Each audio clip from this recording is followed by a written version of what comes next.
Hello my dear students, कैसे हैं dear student. I am Harsh Bihari Shrivastava, law experts, Pariksha refresher, online law classes from Allahabad.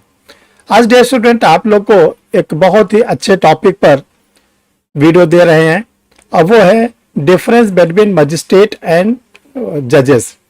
जो magistrate और जजेस में क्या डिफरेंस होता है ये हर स्टूडेंट को जानना बहुत ज़्यादा ज़रूरी होता है, क्योंकि मजिस्ट्रेट और जजेस के बीच में जो डिफरेंस है वो हम देखते हैं कि अधिकांश स्टूडेंटों को या तो पता नहीं होता या पता होता है तो वो गलत रूप में इंटरप्रिटेट करते हैं और वो सही चीज़ नहीं बता पाते। तो चलिए आज हम लोग इस वीडियो को स्टार्ट करते हैं और मजिस्ट्रेट वर्सेस जजेस यानी कि मजिस्ट्रेट और जजेस में क्या डिफरेंस होता है इसको हम लोग जानने का सीखने का प्रयास करते हैं। देखिए, जो मजिस्ट्रेट शब्द होता है ये अंग्रेजी का शब्द है जिसको हिंदी में कहते हैं दंडाधिकारी। दंडाधिकारी, दंड देने वाला अधिकारी। जो जज होते हैं उनको हिंदी में कहते हैं न्यायाधीश। न्यायाधीश। देखिए, जो मजिस्ट्रेट शब्द है वो जो हम लोग BNSS पढ़ते हैं BNSS प्रेजेंट टाइम में, जो पहले CRPC पढ़ते थे। तो मजिस्ट्रेट दो प्रकार के होते हैं, एक होते हैं जुडिशियल मजिस्ट्रेट और एक होते हैं एग्जीक्यूटिव मजिस्ट्रेट। एक होते हैं न्यायिक मजिस्ट्रेट, न्यायिक दंडाधिकारी, और दूसरे होते हैं कार्यपालक दंडाधिकारी, कार्यपालक मजिस्ट्रेट। तो देखिए, जो मजिस्ट्रेट लोग होते हैं वो केवल दंड देते हैं, वो केवल क्रिमिनल मैटर्स को सुनते हैं, यानी जो क्रिमिनल मैटर्स होते हैं उन्हीं को सुनने का अधिकार वो मजिस्ट्रेटों को दिया गया है, चाहे वो जुडिशियल मजिस्ट्रेट हो चाहे वो एग्जीक्यूटिव मजिस्ट्रेट हो। तो आज से आप लोग सीख लीजिए, जो मजिस्ट्रेट होते हैं उसमें दो प्रकार होते हैं, judicial magistrate, executive magistrate. Judicial magistrate और एग्जीक्यूटिव मजिस्ट्रेट दोनों दंड देने के अधिकारी होते हैं। दोनों लोगों को केवल क्रिमिनल केसेस सुनने की पावर दी गई है। इसमें से जो जुडिशियल मजिस्ट्रेट होते हैं वो जज भी कहलाते हैं, लेकिन जो एग्जीक्यूटिव मजिस्ट्रेट होते हैं वो जज नहीं कहलाते, वो जज नहीं कहलाते। अब देखिए, जो जज शब्द है, जज में हम लोग के सिविल जज जूनियर डिवीजन से लेकर chief justice of India, civil जज जूनियर डिवीजन से लेकर चीफ जस्टिस ऑफ इंडिया तक की जो रेंज है वो सब के सब जज है, चाहे वो सिविल जज जूनियर डिवीजन हो, सिविल जज सीनियर डिवीजन हो, वो अपर जिला जज हो, जिला जज हो, हाई कोर्ट के जज हो और सुप्रीम कोर्ट के जज हो। तो वो उन सबको हम लोग बोलते हैं जज। और इन्हीं जजेस में से वे जजेस जो रिट जारी करने की अधिकारता रखते हैं, रिट ज्यूरिसडिक्शंस रखते हैं, जिनके द्वारा दिए गए निर्णयों को लेखबद्ध किया जाता है, जिनको अपने द्वारा दिए गए निर्णय को न मानने वाले लोगों को कंटेम्प्ट में पनिशमेंट देने का अधिकार होता है, 6 महीने की जेल या 2000 रुपया जुर्माना या दोनों। ऐसे न्यायाधीश को हम लोग कहते हैं जस्टिस। ऐसे न्यायाधीश को हम लोग कहते हैं जस्टिस।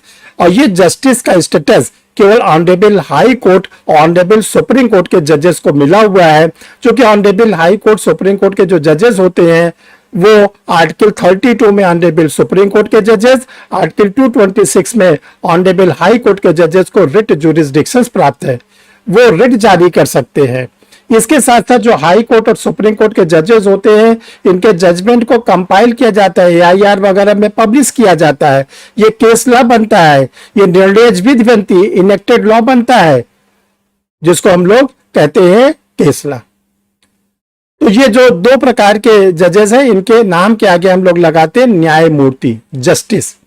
परीक्षा रिफ्रेशर ऑनलाइन लॉ क्लासेस को आप क्यों ज्वाइन करें? पिछले 1 साल का ऑनलाइन लॉ क्लासेस का रिकॉर्ड रहा हमारा, वो अगर आप देखें तो 110 स्टूडेंटों ने बिहार के APO के लिए क्लास लिया, उसमें से 55 स्टूडेंटों ने फाइनल सिलेक्शन लिया, जो इस समय बिहार के गया जिले में ट्रेनिंग कर रहे हैं। तो इसका जो रेशियो है परीक्षा रिफ्रेशर ऑनलाइन लॉ क्लासेस का वो 50% के आसपास सिलेक्शन देता है। आप इसको ज्वाइन करने के लिए सर के नंबर से आप जुड़ सकते हैं। का पूरा सहयोग रहा। हर स्टेज पर सर ने सर की वो क्लासेस जो भी थी उन्होंने उसमें हमें समझाया गया किस तरीके से हमको अच्छे से अच्छा और धीरे धीरे करके अपने आंसर देने और जो पूछा जाए सिर्फ वहीं तक का आंसर देना, ज्यादा अपना शो नहीं करना। और सर ने हर स्टेज पर जो 3 बार हमारे सर ने मॉक लिए थे और तीनों स्टेज पे हमें हमारी जो मॉक लेते थे उसके बाद हमारी कमियों को बताते थे कि आपके इस मॉक में ये कमी है, इसको सुधारो। तो वहाँ इंटरव्यू के दौरान भी उससे मुझे बहुत हेल्प रही। तो सर आपका हर स्टेज पे जो आपकी मदद रही है उसके लिए बहुत बहुत शुक्रिया सर। रिक्वायरमेंट थी, ऑल्दो मैं दिल्ली में होते हुए भी दिल्ली में भी काफी सारे थे, लेकिन मैं उन्हें अप्रोच नहीं कर पाया या मुझे नहीं पता, लेकिन कोइंसिडेंटली यूट्यूब में मैं आपकी काफी वीडियोस थी सर जो पहले से वॉच करता था, और मुझे लगा कि वहां से आपके यहाँ से मुझे जो गाइडेंस मिलेगी, जो मैं एक्सपेक्ट कर रहा था सर, बिल्कुल 100% ज्यादा ही मिला। और ये सफलता जो मुझे मिली है इसके लिए मैं ईश्वर का तो धन्यवाद दूंगी ही, साथ साथ आपका भी एक सहयोग रहा है मेरी इस सफलता में, तो मैं आपको भी बहुत बहुत मतलब दिल से आभार प्रकट कर रही हूँ। Thank you Richa ji, thank you. परीक्षा रिफ्रेशर सर से पूरी तरह से इसमें गाइड ले, जहाँ कोई प्रॉब्लम हो हमारे सर बताने के लिए एनी टाइम तैयार हैं।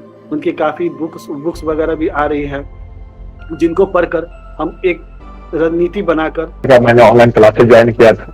मैं सर की सफलता और साथ साथ मेरी भी सर की उपलब्धि के कारण मेरी सफलता हासिल हुई है, इसके लिए मैं सर के प्रति आभार व्यक्त करता हूँ।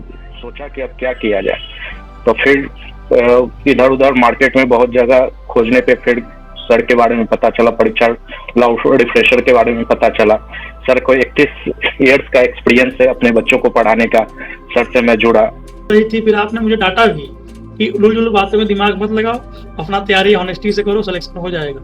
उलझुल बातों पे ध्यान दोगे, बहुत रिमोर फैलते हैं, ऐसा होता है वैसा होता है, उस चक्कर में कुछ नहीं रखा है। तो आपका जो डांट पड़ा सर उससे भी अच्छा लगा सर। और सर आपका जो आपने एक बुकलेट प्रोवाइड कराई थी इंटरव्यू के लिए, उसको मैंने अच्छे से पढ़ा। आपने बोला तो 2-3 बार पढ़ जाओ, तो इससे आपका एक जो जेन्युइन क्वेश्चन पूछते हैं नॉर्मल, वो सारे कवर हो जाएंगे।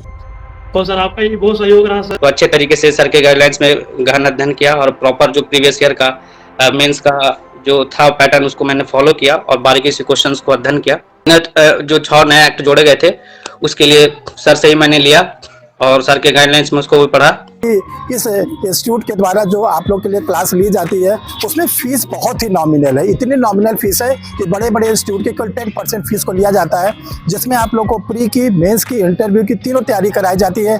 मेंस में आपको क्वेश्चन आंसर लिखवाए जाते हैं एग्जाम ओरिएंटेड, और आपको कोई प्रिंटेड नोट्स वगैरह नहीं दिए जाते हैं। तो डियर स्टूडेंट, ये आप लोग के बीच में आज ये वीडियो रखा गया और हम समझते हैं कि आप लोग को ये अच्छा लगा होगा। आप लोग कमेंट बॉक्स में जरूर लिखा करिए कि आपको ये लोगों को ये वीडियो कैसा लगा, ताकि और जिस टॉपिक पर आप और चाहते हैं उस पर हमको जरूर इन्फॉर्म कर दीजिएगा, तो आगे हम उस टॉपिक पर भी आप लोग को वीडियो देने की पूरी कोशिश करेंगे। डियर स्टूडेंट, और एक इम्पॉर्टेंट आप लोग के साथ हम इवेंट्स और शेयर करना चाहते हैं। 14 अगस्त, डियर स्टूडेंट याद रखिए, 14 अगस्त 2024 को 10:30 बजे बिहार के समस्तीपुर जिले में आप लोगों के लिए सेमिनार रखा गया है। इसके पहले आप लोगों के लिए पटना में रखा गया था, अब बिहार में रखा गया। आप लोग जरूर आए, इस सेमिनार में आपको बहुत कुछ सीखने का मौका मिलेगा। इस सेमिनार का जो सब्जेक्ट है वो है नए आपराधिक कानून के परिवेश में न्यायिक सेवा की तैयारी कैसे करें। नए कानून के परिवेश में न्यायिक सेवा की तैयारी कैसे करें, इसमें आपको ढेर सारे न्याय विधि, शिक्षाविद, विधि विधि, अधिवक्ता सब लोग मिलेंगे और बहुत ही अच्छा एक सेमिनार होगा। फ्री ऑफ कास्ट है, कोई चार्जेस नहीं है और 400 लोगों की बैठने की पूरी व्यवस्था की गई है। और ये सेमिनार कहां पर है? ये सेमिनार है समस्तीपुर जिले में होटल मिलन। होटल मिलन जो है वो बस स्टैंड के नजदीक है समस्तीपुर में, ताजपुर रोड पे ये आप लोगों के लिए रखा गया है। और अगर आप इस सेमिनार में पार्टिसिपेट करते हैं तो ध्यान रखिएगा, बहुत ज्यादा उम्मीद है कि आप फर्स्ट अटेम्प्ट में जुडिशरी या एपीओ के एग्जाम को क्रैक कर ले जाएंगे। कैसे पहुंचे सेमिनार में? पहुंचने के लिए ध्यान रखिएगा, ये गूगल मैप लगा हुआ है, गूगल मैप को देखकर आप लोग सेमिनार में आ सकते हैं। सेमिनार में अगर आप आते हैं तो आप देखेंगे कि आपको बहुत सी फैसिलिटीज मिलेंगी। और जिन लोगों ने अभी तक परीक्षा रिफ्रेशर यूट्यूब चैनल को सब्सक्राइब नहीं किया वो सब्सक्राइब कर ले। परीक्षा रिफ्रेशर एक ऐसा चैनल है जो पूरा का पूरा लॉ के स्टूडेंटों के लिए डिवोटेड है।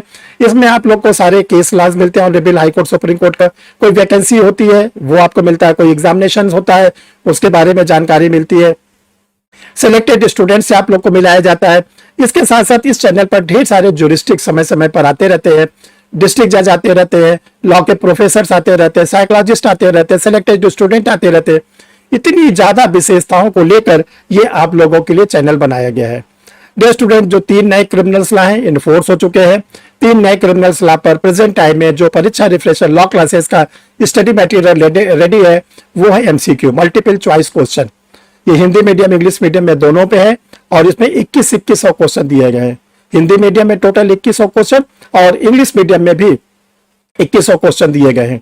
आईपीसी को रिप्लेस करके जो बीएनएस बना है, सीआरपीसी को जो रिप्लेस करके बीएनडब्ल्यूएस बना हुआ है, और जो इंडियन एविडेंस एक्ट को रिप्लेस करके बीएसए बना है, ये तीनों का ध्यान रखिएगा, तीनों को मिलाकर 2100 एमसीक्यू बनाए गए हैं। और ये एमसीक्यू पूरे सिलेबस को कवर किया गया, सारी सेक्शन को कवर किया गया है।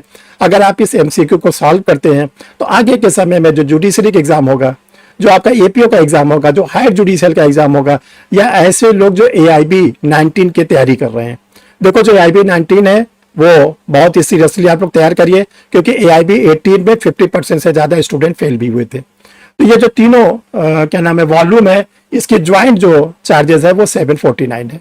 तो डियर स्टूडेंट, आप लोग चैनल को सब्सक्राइब करके समस्तीपुर में जरूर आए। समस्तीपुर में मुलाकात होगी 14 अगस्त को, इसी साल यानी 14 अगस्त 2024 को सुबह 10:30 बजे। Thank you my dear.